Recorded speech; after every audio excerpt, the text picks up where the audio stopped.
Hey illustrators, it's Ryan and I'm glad you've made it this far.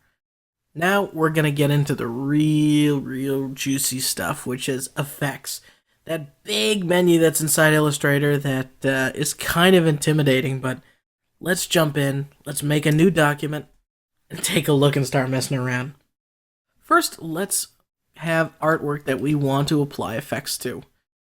We're gonna start pretty simple. Let's just start with a square. It's as basic and as plain as you can get, right? We're going to center it in the document and we're going to give it a color. An orange square. And it'll have a red stroke of 20 points.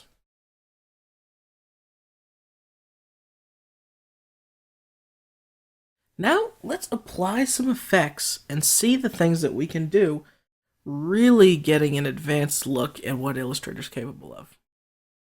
Select our square and go to the Effect menu. Now, there's a lot of stuff here, but we're just going to focus on a key few that I think are fun and help get you started with effects, and then from there, you can go and take it to the next level and mess around and see what all these things do. We're going to ignore 3D altogether because that's coming up in our next lesson. The first thing that we can do is convert something to a shape. Well, it's already a rectangle. A rounded rectangle is kind of nice. Not too many things that are special there. Here's where it gets real cool. We can go to Distort and Transform. Here with Free Distort, I'm free to pull out pieces of my square and make them into something entirely different. Now, Ryan, what's the big deal? I can do that with the Direct Select tool. Yeah, but guess what? In the Appearance palette now, we can see an effect, and it has this little FX.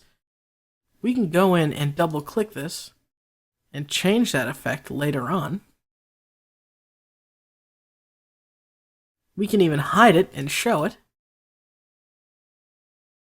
And hit Command Y and you can see this is always a square. Effects in Illustrator, or at least most effects in Illustrator, are non-destructive. And that's part of object-oriented design, right? The ability to add properties to an object, but not destroy the original object, not change it, be able to go back and fix things later or make things different even after the fact. And Direct Select is great, but the only way you're getting your shape back is if you hit Undo. With effects, you really have a lot of power. Click here and I'll hit Reset and hit OK. Or I can just drag it down to the trash if I don't want the effect anymore. Let's look at some other ones. Pucker and Bloat. You can turn on Preview and see the cool things that you can do with these. Very quickly getting to some very advanced looking shapes in Illustrator. We can roughen. Get crazy wacky lines with amazing detail.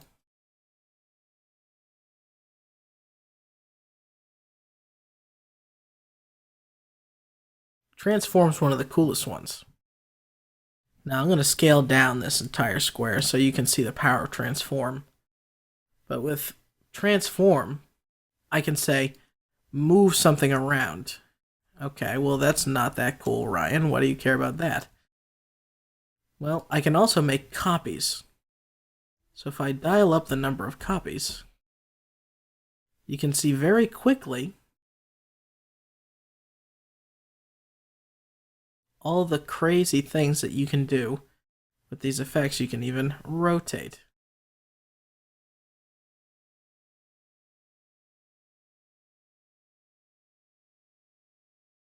Pretty neat potential when it comes to some of these things.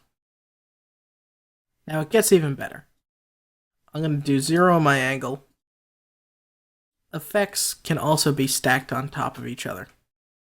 So I have this transform effect. I'll go to Effect, Distort and Transform, and Transform. And Illustrator says, hey, you've already got that effect on this. Do you really want to do another one? I'm going to say yes, because I do.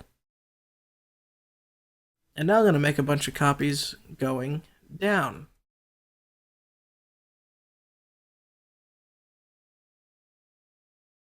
And now I just made myself a really big grid in like 2 seconds. And now that's driving my eyes a little crazy, so I'm going to go ahead and delete it.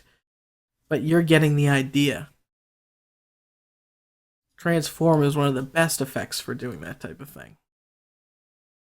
Path, you can outline things. You can do all sorts of things with the Pathfinder. The Pathfinder's technically considered an effect, so you can get to it here. Stylize is where it gets real neat. Drop shadows. Illustrator drop shadows don't necessarily have the versatility of a Photoshop drop shadow, and as you can see, they really take a toll on your processor.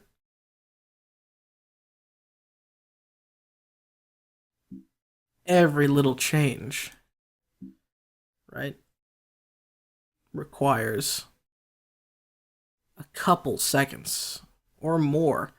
And I like to think that my computer is no slouch.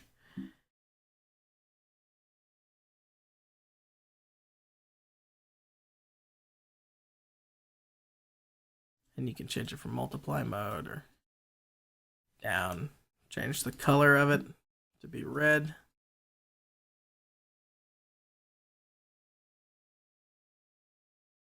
You can see if I do a second square, you can see the shadows stacking on top of each other for a very cool effect there. Now, I'm going to warn you up front. Adding all these effects makes your computer slower, makes your Illustrator slower, makes saving slower, makes opening slower. But some of them are just so cool. You have inner glows, outer glows. Rounded corners is a great one, because if we make a rounded rectangle and we stretch it, it messes up all the corners. But if we take a square and apply the rounded corners style, we can stretch it and the corners stay perfectly round without any problem. Scribble is a neat one. You can see that effect that we did earlier is very easy with Scribble. We can control variation, how much these paths overlap each other, how wide the strokes are. The options are endless when it comes to these effects. And they're all usable and useful. SVG filters for web graphics. Warp alone. We can arc our square. Or we can arc just the lower. Or maybe just the upper. And do we want it horizontal or vertical? Do we want to add distortion? Vertical and horizontal. I'm going to zero those out for the sake of showing you the other effects. An arch. This is different from an arc because it doesn't bend the sides. An arch only bends the top and bottom. Bulge is outward and inward. Shell. You can see what effect that has. Flag. There's an easy and cool one. I've used that just recently. For creating an American flag, no doubt. Wave is an interesting one, right? Because you can't see what's happening unless there's lines inside. Fish. They are as advertised. Rise does so with a slight curve. Fish eye is again something for inside. Inflate. Squeeze. Twist is an inside as well. Finally, under Photoshop effects, you can do things like Gaussian blur an object,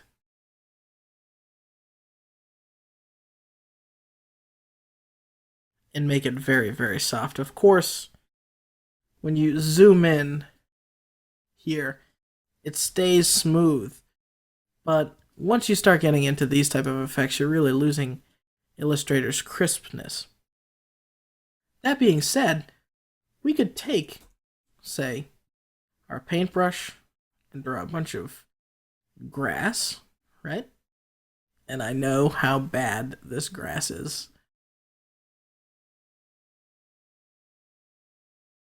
Select it, we'll get rid of the stroke and put on some dark.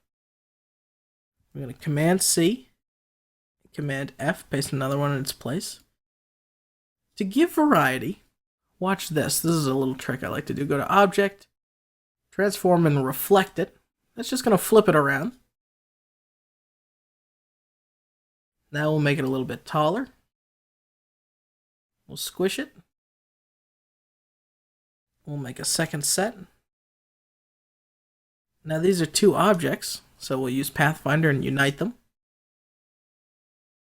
We'll make it a lighter green.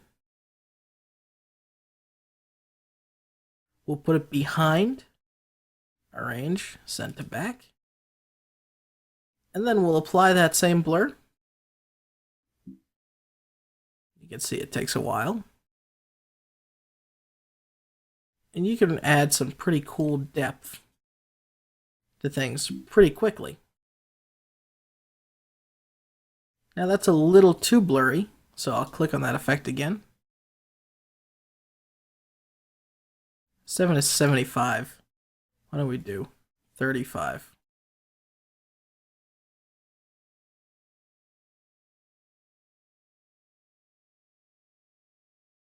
Command C and Command F.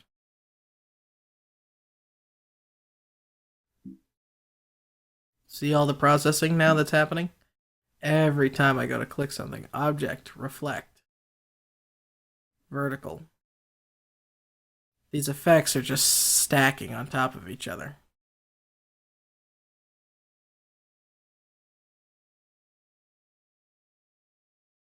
Shrink these a little bit.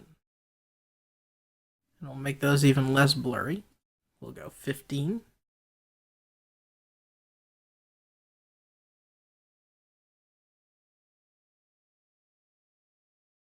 And you can still change the color and what have you because of the versatility of Illustrator, because Illustrator allows you to go in and edit those settings in post. And likewise, you could have this grass back here be the stuff that's in focus, and the stuff that's out of focus is the stuff that's really close, right? It all depends on what type of effect you're looking for and what you want to do with it. So the effects palette is huge. Go spend the rest of the day or the rest of the month, who cares, with the effects palette, because there's so many different things you can do, and you'll probably find 1,000 uses for your video game cover of all the effects that they have. One of the coolest effects, however, is 3D, and that we're going to get to next.